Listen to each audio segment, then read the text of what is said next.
जय श्रीराम मित्रांनो, मी तुमचा लाडका सुजित डारगळे. तर स्वागत आहे तुमचं माझ्या नवीन ब्लॉगमध्ये. सर्वात अगोदर आम्ही गेलो बघा आमच्या गणेश मंडळामध्ये. आमच्या गणेश मंडळाचं नाव आहे श्री गणेश मित्र मंडळ. तर गणेश मंडळामध्ये जाऊन आम्ही श्री गणेशाची आरती करून घेतली.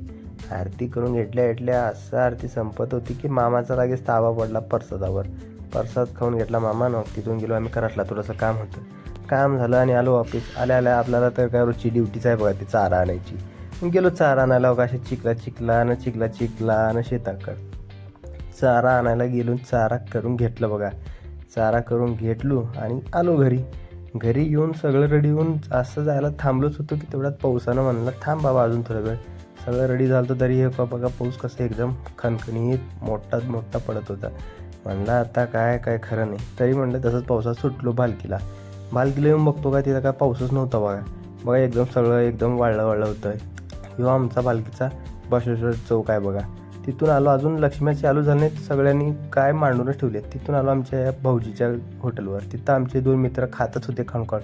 आम्ही पण खाऊन घेतलं बोंडा. म्हणतात म्हैसूर बोंडा. खाऊन घेतला आणि आलो बिरादार साहेबाच्या दुकानावर.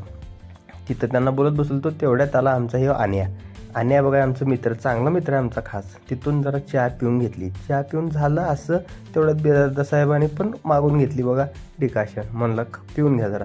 सगळं करून येत होतो घरी. तेवढ्यात मित्र म्हणला चला आमच्या शेताकडं आज पार्टी करू. म्हणलं चला ठीक आहे पार्टी करू. जाऊन बघतो काय इथं हे चिक्कल बघा. आता म्हणलं कुंभार सावळ्या आवळ्या कावळा केल्यासारखं तुडवत गेलो बघा शेताकडे. वरून अंधार आणि त्याच्यामध्ये हे चिक्कूल. कसं बसं गेलो. जातात की तिथं दिलं आम्हाला आमच्या मित्राने पपई खाल्लं. म्हणलं वा काय का होणं आलं तसं जरा चांगलं वाटलं. तेवढं झालं. आमच्या त्या पाटील साहेबांनी केलं चिकन शिजवायला. चिकन केलं आणि खाल्लं आणि झोपलं बघा. चला बाय, भेटूया उद्या.